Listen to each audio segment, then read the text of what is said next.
Video కూడా బయటకు వచ్చింది. 15 లక్షల నుంచి 20 లక్షల దాకా అమ్ముకుంటూ బేరసారాలు జరుగుతా ఉన్న వీడియో కూడా బయటకు వచ్చింది. సార్ ఇది డిఎస్సీలో పోస్టింగ్ ఐడియా ఉంది. అవును సార్. మీరు వచ్చేసి మార్కెట్ ఇప్పుడు 15 లక్షలు అట్లా నడుస్తుంది. ఇంకొక వీడియోని ఆడియో మాటలు వీడియో చూపించారు. ఎవరిచ్చారు నీకు ఆ వీడియో?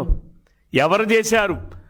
మా స్పోర్ట్స్ పర్సన్, ఒక క్రీడాకారుడు, మీ పార్టీలో ఉన్నటువంటి బోగస్ గాళ్ళు, మీ పార్టీలో, మీ గొడ్డల పార్టీలో ఉన్నటువంటి బోగస్ గాళ్ళు కొంతమంది క్రీడాకారులకు ఫోన్లు చేసి మేము ఉద్యోగాలు ఇప్పిస్తాం, మీరు డబ్బులు తీసుకురండి అని మీ వాళ్ళు ఫోనులు చేసి కొంతమందికి ఇచ్చేస్తే ఒక నిజమైన క్రీడాకారుడు వాడెవడో తెలుసుకోవాలని, వాడిపైన చట్టాన్ని ముందు నిలబెట్టాలని ఆనాడు ఒక క్రీడాకారుడు చేసిన ప్రయత్నం, నువ్వు దానిని ఈరోజు నీ సాక్షి పేపర్లో, నీ సాక్షి ఛానల్లో నువ్వు కూడా అదేదో పెద్దగా నువ్వే ఏదో కనిపెట్టినట్టుగా, వాస్కోడి గామా అమెరికాని కనిపెట్టినట్టు నువ్వే ఆ వీడియోని ఏదో కనిపెట్టినట్టుగా మాట్లాడుతున్నావే, నీకు సిగ్గుందా అని చెప్పి నేను అడుగుతా ఉన్నాను జగన్మోహన్ రెడ్డికి.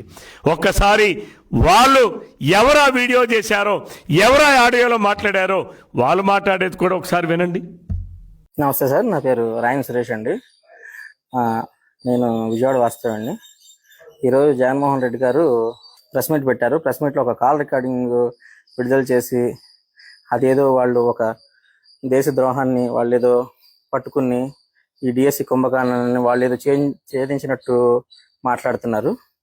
అక్కడ జరిగిన వాస్తవం ఏంటంటే, ఎవరో ఒక బ్రోకరు నాకు తెలిసిన బంధువులకి కాల్ చేసి నీ పేరు లిస్టులో ఉందమ్మా, నీకు జాబ్ రావాలంటే ఒక ఇంత అమౌంట్ అవుతుంది, మీకు సంబంధించిన వాళ్ళకి చెప్పండి అని చెప్తే దాన్ని ట్రేస్ చేద్దామని నా మొబైల్ నుంచి నేను వాళ్ళకి వాట్సాప్ కాల్ చేయడం జరిగింది.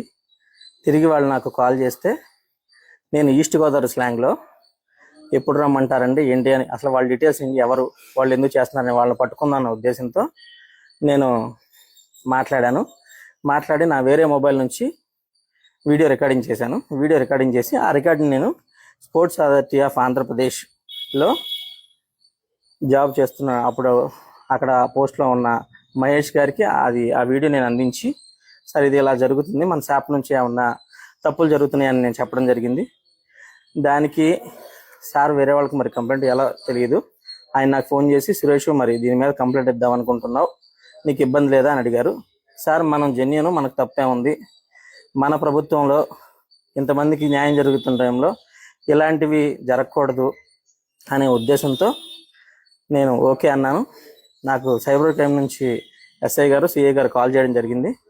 నేను విజయవాడ సైబర్ క్రైమ్ ఆఫీస్కి వెళ్ళి నేను లిఖితపూర్వకంగా కంప్లైంట్ రాసిచ్చాను.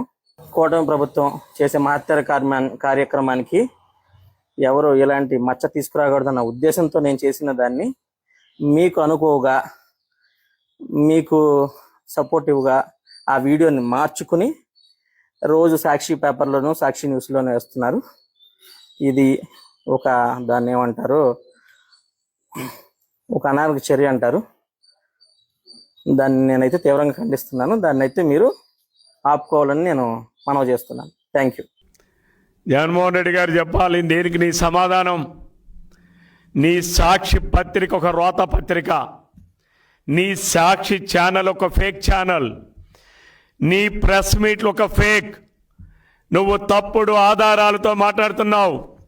ఒక నిజాయితీ కలిగినటువంటి ఒక క్రీడాకారుడు, మీ పార్టీలో ఉన్న బ్రోకర్లు ఎలాగైతే దీనిని డిఎస్సి మీద బురద జల్లాలని చేసే ప్రయత్నాన్ని మా క్రీడాకారుడు వెళ్ళి పోలీస్ స్టేషన్లో ఫిర్యాదు చేశారు.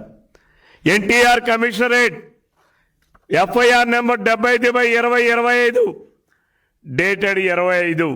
ఇది చాలా స్పష్టంగా మా క్రీడాకారుడు వెళ్ళి సైబర్ క్రైమ్లో ఇచ్చినటువంటి ఫిర్యాదు. మా క్రీడాకారుడు వెళ్ళి ఫిర్యాదు చేశాడు. మా క్రీడాకారుడు ఇస్తేనే ఫిర్యాదు అక్కడ ఎఫ్ఐఆర్ నమోదు చేశారు.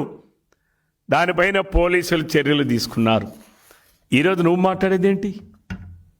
ఏం మాట్లాడుతున్నారు మీరు?